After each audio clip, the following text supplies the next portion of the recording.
औज़ु बिल्लाहि मिनश शैतानिर रजीम बिस्मिल्लाहिर रहमानिर रहीम Assalamu alaikum wa rahmatullahi wa barakatuhu.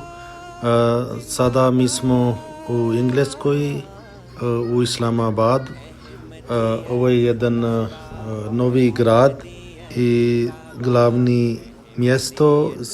glavno mjesto za naše halifa, sjedište za naš peti hazur.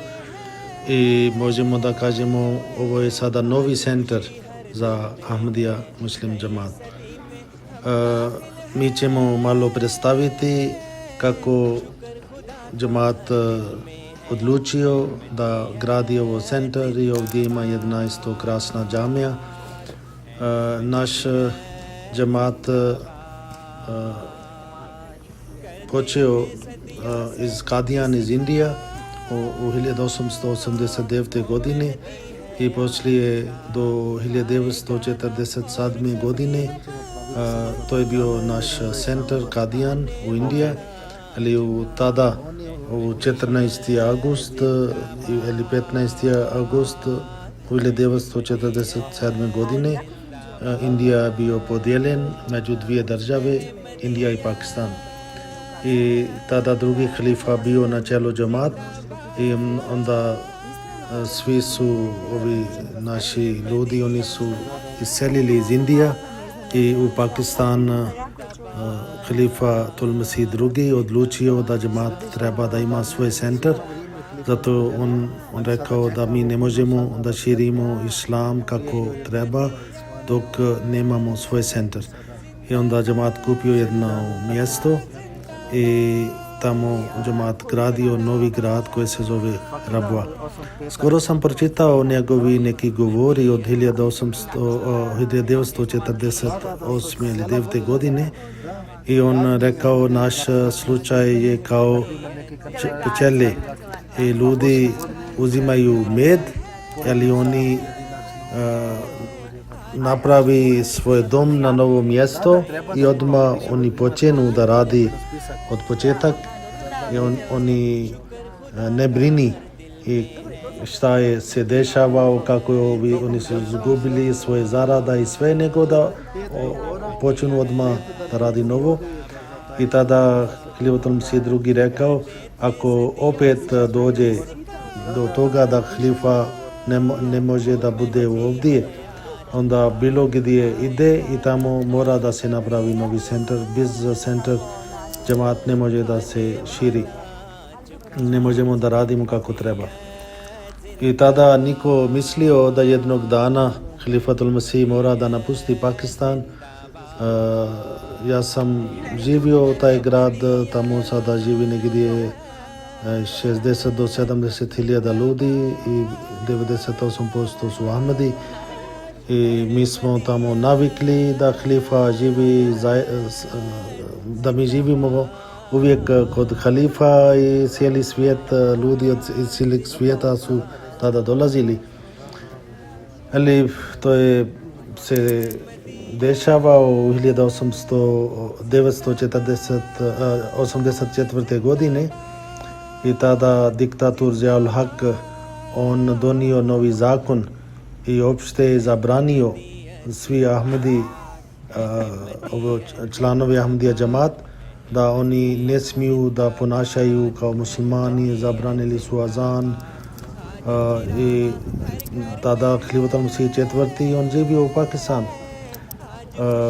I odmah ovi koji su bili na vrh u Džamat, oni su molili halifa da on treba da čim prije da napusti Pakistan zato što sada on ne može da tamo živi. I halifa Tul Masih IV prije on bio spreman, čak rekao da ja hoću da budem prvi koji daje ovo život za Bog, za Islam. Ali onda on kaže, ja sam shvatio, ovo napad nije protiv ličnost, protiv mene, nego protiv naš sistem. I to je bio plan od tada vlast da njega na prve ruke da njega stavi u zatvor i halifa ako je zatvor on ne može da radi, ne može da vodi i Džamat ne može da bude bez halifa. i ne može da bude izbor za sljedeći halifa ako je halifa je živ. I tako on odlučio i sa Božje pomoć on stigao u London. Ovo je možda da pričamo nekad drugi put kako je Allah spasio njega. I on stigao u 1948. godine i odmah on osjetio da ovo Fazl džamija nije dovoljno za naše potrebe, treba da džemat ima veliki centar. Onda 1985. godine džemat kupio ovu zemlju koja onda kasnije je bilo dato ime Islamabad. I jedan Ahmadi iz Kine, Usman Chu, on imao neka vizija da je Halifatul Masih, tada Halifatul Masih stigao sa Khairom u Islamabad iz Pakistana. I tako u početak ovo mjesto bio koristan za neki porodice koje su služili džemat da tamo boravi, a halifa živio u London ovo sa Fazl džamija i tamo je bio njegov kancelarija. Ili sada u doba petih halifa on odlučio da treba da sada napravimo taj mjesto kao naš grad gdje da bude sjedište za halifa i da bude jedna džamija i lokalni opština svi su dozvolili, ovi građani nije bio oni su, kako da kažemo, su rekli kao dobrodošlicu za ovo naša zajednica. I sada prije tokom ovo, ja mislim od Ramazana ove godine, Halifatul Masih otišao tamo i bila otvorenija džamija tokom mjesec Ramazan. Ova džamija koja se zove sada Masjid Mubarak. Mubarak znači blagoslovljen.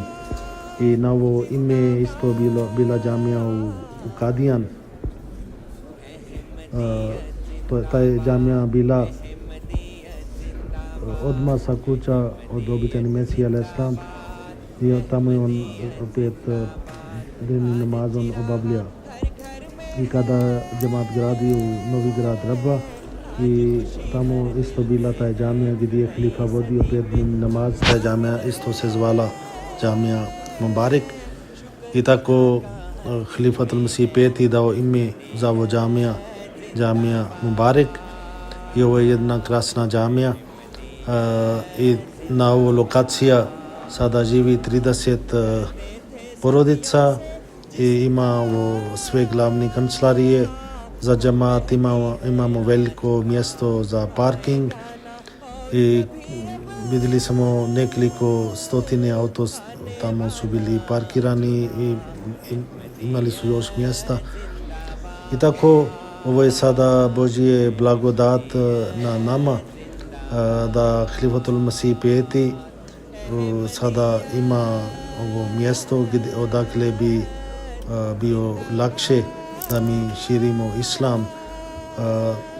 Ovo je sada novi centar ali novi sjedište za halifa, ima džamija i svi usluge koje bi njega pomogli da on vodi ovo svoje borba, svoj trud, da se širimo islam i da u svijetu bude mir. I mi kao član džemata mi smo dužni da njega pomažemo i pomoć je taj ako mi slijedimo njega i da budemo poslušni i šta god Halifatul Masih pet traži od nas, mi treba da držimo njegove riječi, ovo učenje. I mimo džamija ima jedna velika sala gdje može 1000 ljudi obavljaju namaz i ta sala isto se koristi za neke druge funkcije, neke sastanke i čak džemat pružio lokalne zajednice drugima. Ako oni hoće, oni isto može da koristi taj sala za svoje potrebe. I tako džemat tamo ima prijateljstvuje odnos sa lokalni stanovnika koji su kršćani i to se pokazuje kao usred kršćanstvo u Engleskoj. Oni su dozvolili da džemat gradi svoje jedan mali gradić i tamo nema neki drugi stanovnika osim naši ljudi. I ovo se pokazuje da islam znači mir i oni su već svjedočili da ova zajednica je jedna ta zajednica koja je simbol za mira i ovo je u suštinu ovo su učeni od islama. Ahmadija džemat nije donio neka nova religija ili nove učenje. Ove su učenje od časni Kur'an i od časni poslanik sallallahu alaihi wasallam i jasno sada svijet gleda islam kroz neki ljudi i koji ne drži ovo učenje, onda oni nisu pravi sledbenik islama i hvala Bogu sada u svijet već gleda jedna zajednica koja baš slijedi učenje od časni poslanik sallallahu alaihi wasallam i od ovo učenje uopšte ne treba da niko boji i nema nikakve opasnost za drugi ljudi i inša Allah tako ovo Allah će širiti ovo poruka i alhamdulillah mi smo zahvalni Boga što je Allah nama podario ovo krasno mjesto da naše ovo kao naš centar grad. Assalamu alaikum wa rahmatullahi wa barakatuhu.